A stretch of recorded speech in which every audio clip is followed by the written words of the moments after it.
Okay, so you want to own a storage facility. Rows of identical units, roll-up doors, tenants paying you every month to store their stuff. No employees if you automate it, no inventory, no complicated operations. They rent a unit, move their belongings in, and you collect $80 to $200 per month per unit while the property appreciates. Build it once, collect rent for decades. Sounds like the perfect real estate business. And honestly, from the outside, it really does look that way. But here is what people who actually own profitable storage facilities know, and what most people watching storage facility investment webinars never tell you. A storage facility is not a warehouse you rent by the room. It is a real estate development play with 18 to 36-month construction timelines, $2 million to $8 million in upfront capital, and revenue that depends entirely on reaching 85% to 90% occupancy in a market where Public Storage, Extra Space, and CubeSmart control 35% of the industry. And will build directly across the street from you if your location performs well, where your operating expenses are dominated by property taxes you cannot control, and where the passive income promise disappears when you are chasing delinquent tenants, managing auctions, responding to break-ins. And realizing that getting from 45% occupancy at opening to 90% occupancy at stabilization takes 24 to 48 months longer than your pro forma projected. The returns can be exceptional. The execution is unforgiving, in ways that most people never see coming. Let's start at the beginning. When people say storage facility, they are usually picturing one thing. A single-story or multi-story building with 200 to 600 individual storage units, ranging from 5 by 5 lockers to 10 by 30 spaces large enough for a car or full household. Drive-up units with exterior roll-up doors, or interior climate-controlled units accessed through hallways. A small office, maybe an on-site manager's apartment, kiosks for self-service rentals, and perimeter fencing with gated access using individual tenant codes. That is the self-storage format that has dominated the industry for 40 years. Customers rent month-to-month, pay online or at kiosks, access their units 24/7 or during controlled hours, and use the space to store belongings during life transitions, moves, downsizing, military deployment, or simply because they have more stuff than space. The entire business model is built on predictable, recurring revenue with minimal labor, low tenant turnover once established, and real estate that appreciates while generating cash flow. Here is something that surprises people when they first look at this industry. The United States has approximately 48,000 to 52,000 self-storage facilities operating as of 2024, encompassing roughly 1.9 to 2.3 billion square feet of rentable space. That is approximately 7 to 8 square feet of storage space per person in the United States. The industry generates approximately $48 billion to $53 billion in annual revenue. But here is the critical fact. The top 4 operators own or manage roughly 25% to 30% of facilities, but capture a disproportionate share of revenue because they dominate prime urban and suburban locations. The industry grew explosively from 2010 to 2019. Developers built storage facilities at near-record rates, 2,500 to 3,500 new facilities per year. Occupancy rates, which had been 90% plus nationally, began declining in overbuilt markets. By 2019, national occupancy dropped to 86% to 88%. In saturated markets like Dallas, Denver, and Charlotte, occupancy fell to 80% to 84%, and rental rates stagnated or declined. Then COVID-19 hit. Occupancy initially spiked as people moved, cleared out offices, and stored belongings during uncertainty. But new construction continued. By 2023, many markets faced oversupply again. Occupancy stabilized at 86% to 89% nationally, but rent growth slowed dramatically. You are entering a market that is moderately saturated in most metros, with substantial new supply under construction and declining barriers to entry due to improved financing options and modular construction technology. This is the environment you are building in now. Before you spend a single dollar, you need to decide whether you are buying an existing facility or developing a new one. The economics are radically different. Buying an existing storage facility means acquiring stabilized cash flow, existing tenants, and operational infrastructure. Facilities are priced based on net operating income, NOI, and cap rates. A facility generating $400,000 in NOI selling at a 6% cap rate costs $6.67 million. At a 7% cap, $5.71 million. Development means buying land, constructing buildings, and leasing up from zero. Higher risk, longer timeline, but potentially higher returns if you execute well in an underserved market. Most first-time storage investors buy existing facilities because financing is easier, cash flow starts immediately, and risk is lower. But you are paying a premium for that stability. Let's model both. First, buying an existing facility. You find a listing for a 45,000 square foot facility with 320 units in a suburban market. The facility is 12 years old, well-maintained, 88% occupied. Gross revenue is $520,000 annually. Operating expenses, property taxes, insurance, utilities, management, maintenance, marketing are $195,000. NOI is $325,000. Asking price, $5.2 million, which is a 6.25% cap rate. You negotiate to $4.95 million. You secure an SBA 504 loan requiring 10% down, $495,000.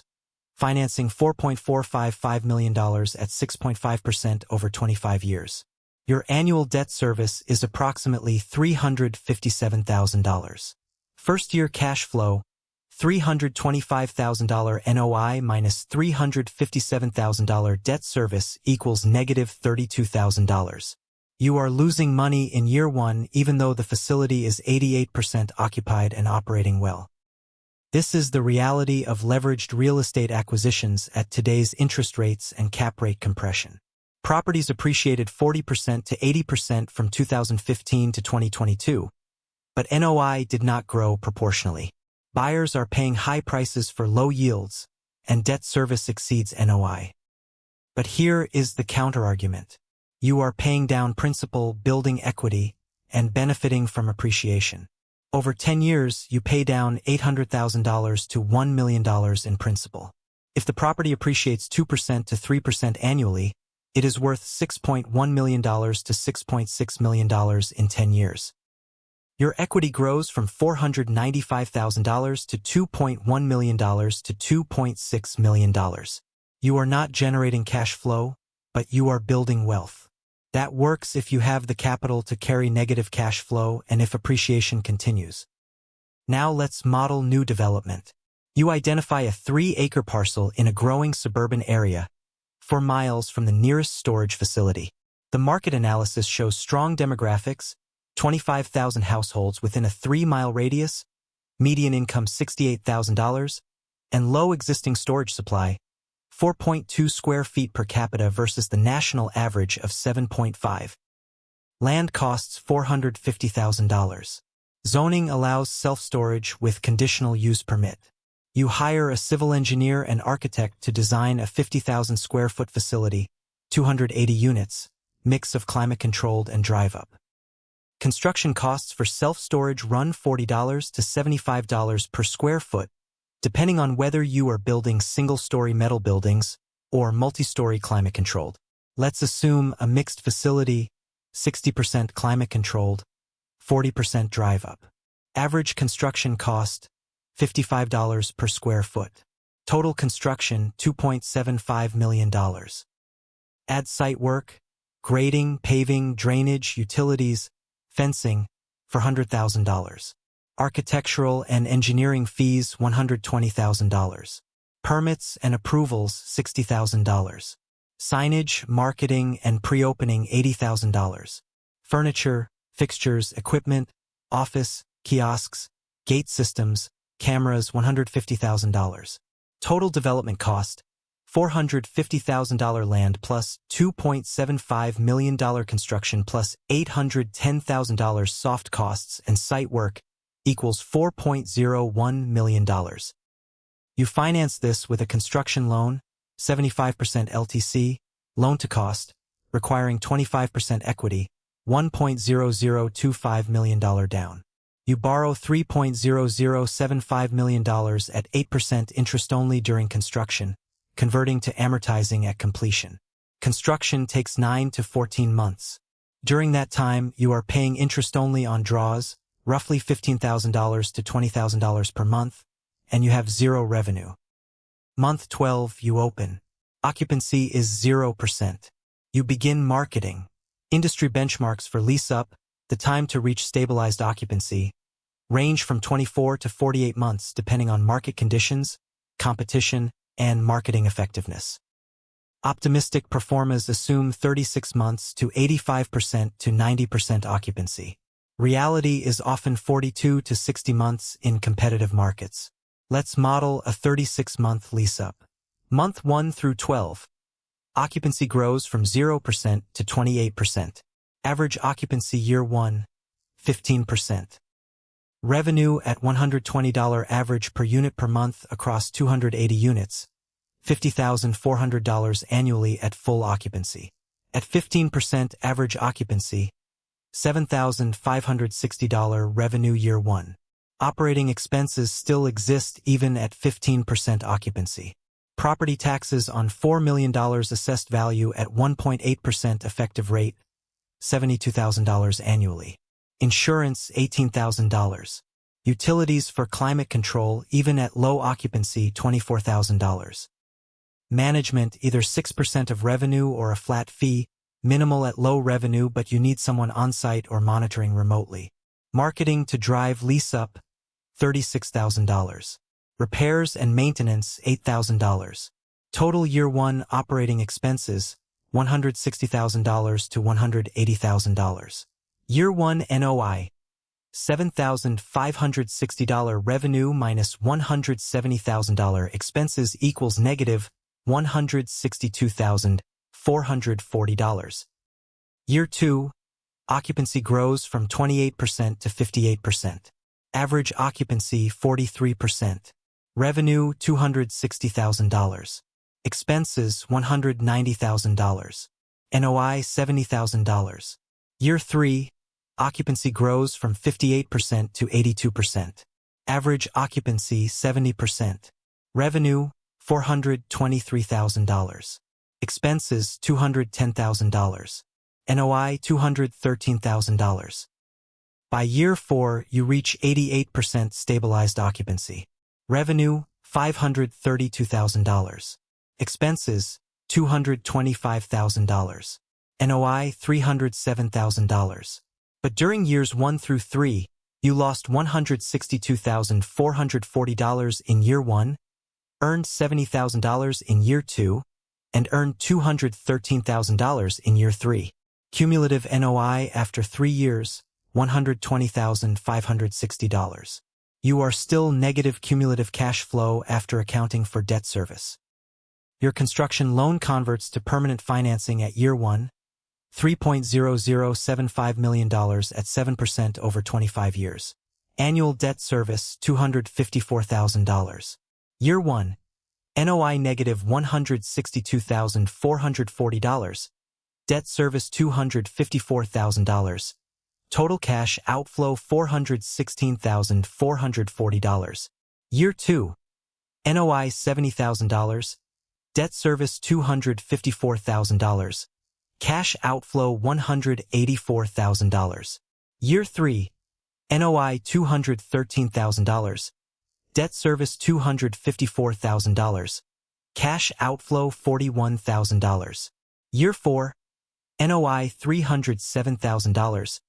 Debt service $254,000. Cash flow positive $53,000. Cumulative cash outflow through year 3, $641,440. You put down $1.0025 million initially. You funded cumulative cash losses of $641,440. Total capital invested through year 3, $1.644 million. By year 4, you are generating $53,000 annually in positive cash flow, a 3.2% cash-on-cash return on your invested capital. By year 7, occupancy is 91%, revenue is $615,000, NOI is $365,000, and cash flow after debt service is $111,000, a 6.75% cash-on-cash return. But you have been in the investment for 7 years, had capital locked up for over 3 years with negative returns, and are only now generating modest cash flow. This is why self-storage development is not for the undercapitalized or impatient. Now let's talk about what makes or breaks storage facility economics. Location is everything. A facility on a major highway with high visibility, easy access, and dense surrounding population, 30,000 plus households in a 3-mile radius, will lease up in 24 to 30 months and stabilize at 92% to 95% occupancy. A facility in a tertiary location, poor visibility, difficult access, or low population density will take 48 to 72 months to reach 80% occupancy and may never stabilize above 85%. The self-storage customer makes impulse decisions. They Google storage near me, they drive past your facility daily, or they see a billboard. If you are not visible and convenient, you do not exist. Competition defines your pricing power and lease-up speed. If the nearest competitor is 6 miles away and 90% occupied, you will fill quickly and can price at or slightly below market. If there are 3 facilities within 2 miles, all fighting for the same customers, lease-up is slow and pricing is compressed. Many markets are overbuilt. Developers saw strong industry returns from 2012 to 2019 and rushed in.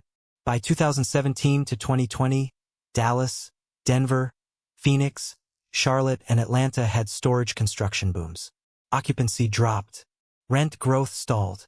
In oversaturated markets, new facilities open at 0% occupancy and 18 months later are still at 40% to 50% because 3 other new facilities open simultaneously, all chasing the same customers with aggressive discounting, first month free, 3 months half price. Property taxes are the silent killer. Self-storage is assessed as commercial real estate. In Texas, Florida, and other high-tax states, effective property tax rates run 2% to 3% of assessed value. On a $5 million facility, that is $100,000 to $150,000 annually before you collect $1 of rent. And assessed values often increase faster than revenue. You build a facility for $4 million. The county assesses it at $5.2 million based on comparable sales. Your taxes are based on $5.2 million, not your cost. If you are generating $350,000 in NOI and paying $130,000 in property taxes, that is 37% of your NOI going to taxes alone. Insurance is rising rapidly. Storage facilities are targets for theft, and climate-controlled units face risk of HVAC failure leading to mold and tenant property damage claims. Annual insurance premiums for a 50,000 square foot facility run $18,000 to $45,000 depending on location, coverage, and claims history. Delinquency and collections are constant operational friction. Tenants fall behind on rent. You send notices, assess late fees, lock out the unit, and eventually auction the contents per state lien laws. Industry average delinquency rates run 4% to 8% of tenants at any given time. You spend time and money chasing payments, processing auctions, and cleaning out units. Every auction unit generates $200 to $600 in recovery, but you lost 3 to 6 months of rent, $240 to $1,200, and incurred administrative costs. Tenant turnover is lower than apartments, 30% to 40% annually, but every vacate and rebook cycle involves cleaning the unit, inspecting for damage, and remarketing. Utilities for climate-controlled facilities are substantial. Running HVAC to maintain 55 to 80 degrees Fahrenheit and below 55% humidity in 30,000 square feet of space, 24/7, in a hot climate costs $2,500 to $6,000 per month in peak summer. Annually, $30,000 to $60,000. If your facility is 60% climate controlled and you are only 70% occupied, you are climate controlling empty units, burning cash on utilities for space generating zero revenue. Security and liability are ongoing concerns. Break-ins happen. Tenants claim their belongings were stolen. You need cameras, lighting, perimeter fencing, and gate access systems. If a tenant is injured on-site, you face premises liability claims. In 2021, a storage facility in California was sued when a tenant's motorcycle was stolen from a unit. The tenant claimed inadequate security. The facility's insurance covered the settlement, but premiums increased 35% the following year. Now let's talk about revenue optimization, because this is where operational sophistication separates successful operators from struggling ones. Self-storage revenue is a function of three variables: occupancy rate, average unit size rented, and price per square foot. Occupancy rate, the percentage of rentable square footage occupied, is your primary driver. A facility at 92% occupancy generates 15% more revenue than the same facility at 80% occupancy. Average unit size rented varies by market. Urban markets trend toward smaller units, 5x5, 5x10, 10x10, because customers are storing overflow from apartments. Suburban markets skew toward larger units, 10x15, 10x20, 10x30, because customers are storing entire households during moves or downsizing. Larger units generate more revenue per rental but represent more square footage. Smaller units generate less per rental but higher revenue per square foot and turn over more frequently, creating more rate increase opportunities. Price per square foot is your pricing power lever. National averages run 90 cents to $1.80 per square foot per month, depending on market, unit type, and climate control. Sophisticated operators use revenue management software, similar to airlines and hotels, dynamically adjusting pricing based on occupancy, demand, and competitor rates. When occupancy is 75%, they discount move-in rates to drive leases. When occupancy hits 90%, they raise rates on new customers and implement annual increases of 8% to 12% on existing tenants. Here is the pricing strategy that maximizes revenue. You advertise a 10x10 unit at $89 per month for the first month, heavily discounted to drive move-ins. Month 2, the rate jumps to $129. After 12 months, you implement an annual increase to $142. The tenant, already settled and reluctant to move, accepts the increase. You just increased revenue per unit by 59% from initial move-in to month 13. Industry data shows that 65% to 75% of tenants accept annual rate increases of 8% to 15% without moving out, because the hassle and cost of moving exceed the savings. But this only works at high occupancy. If you are at 68% occupancy, you cannot push rates because tenants will leave and you cannot backfill them. Let's talk about the operators who build exceptional storage businesses. They do not overbuild in saturated markets. They do extensive market analysis, drive every competing facility within 5 miles, count units, assess occupancy by observing traffic and calling anonymously for pricing, and model conservative lease-up assumptions.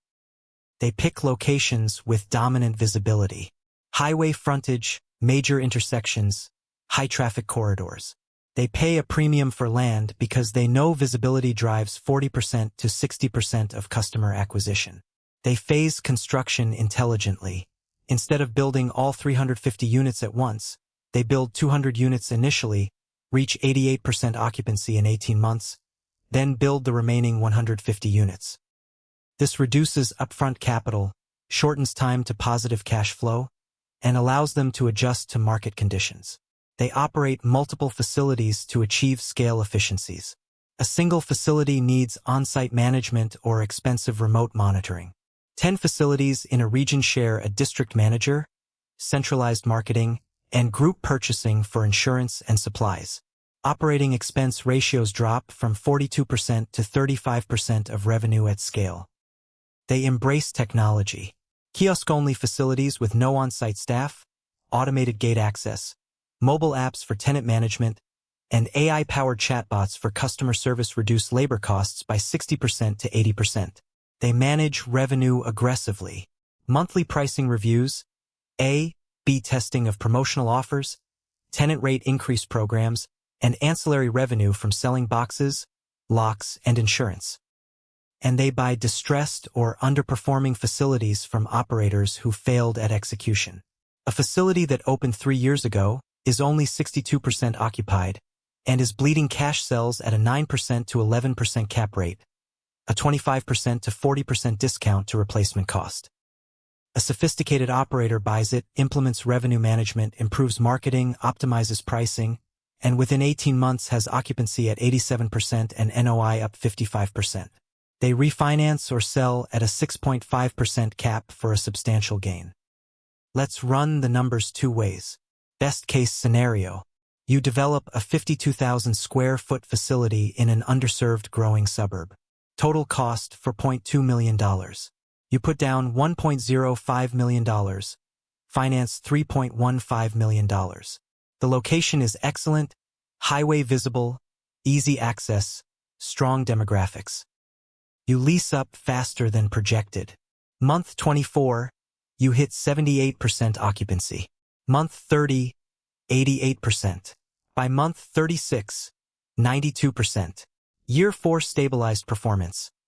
Occupancy 92%, gross revenue $615,000, operating expenses $235,000, NOI $380,000, debt service $267,000, cash flow $113,000.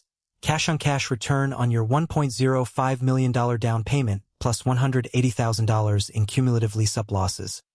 $1.23 million total invested, 9.2%. By year 7, occupancy is 94%. Revenue is $695,000 through rate increases. NOI is $445,000. Cash flow is $178,000, a 14.5% cash-on-cash return. The property is worth $6.85 million at a 6.5% cap on $445,000 NOI. You have $3.2 million in equity after paying down debt. You refinance, pull out $1.5 million tax-free, and buy a second facility. You still own the first facility generating $120,000 annually in cash flow after the new loan. You have built serious wealth. Realistic scenario. You develop a facility in a market you thought was underserved. During your 13-month construction, 2 other new facilities open within 4 miles. The market is now saturated. Your lease-up is slow. Month 24, you are at 42% occupancy. Month 36, 61%. Month 48, 73%. Year 4 performance. Occupancy 73%, revenue $441,000, operating expenses $215,000, NOI $226,000, debt service $267,000, cash flow negative $41,000. You are still losing money in year 4. Cumulative losses through year 4, including initial equity and ongoing negative cash flow, total $1.52 million invested. By year 6, occupancy reaches 82%, revenue $495,000, NOI $280,000, cash flow $13,000. You are barely breaking even after 6 years. You are exhausted. You try to sell. The market is still oversupplied. Buyers offer $3.8 million at an 8% cap. After paying off $2.85 million in remaining debt, you net $950,000. You invested $1.52 million. You lost $570,000 over 6 years. The difference between those outcomes is market selection, competitive timing, and location quality. The self-storage industry generates $48 to $53 billion annually. The top operators, Public Storage, Extra Space, CubeSmart, are worth $10 billion to $45 billion in market capitalization. There are individual investors who built portfolios of 8 to 20 facilities worth $30 million to $80 million in equity. But the median storage facility generates $380,000 to $650,000 in revenue, produces NOI of $200,000 to $380,000, and operates at 84% to 89% occupancy. The people who succeed treat this as a real estate development business with retail operational complexity. They underwrite conservatively 48-month lease-ups, 83% stabilized occupancy, 7% to 8% cap exit assumptions. They pick locations ruthlessly. They operate with technology and efficiency. They scale methodically. The people who fail believe the passive income myth. They underestimate lease-up timelines by 50%. They build in saturated markets because the land was cheap. They do not account for property tax increases. They assume 95% occupancy in proformas when the market supports 86%. They run out of capital in year 2 when occupancy is 38% and losses are $18,000 per month. The tenants pay rent automatically once they move in. The gate opens with their code. But the facility does not run itself.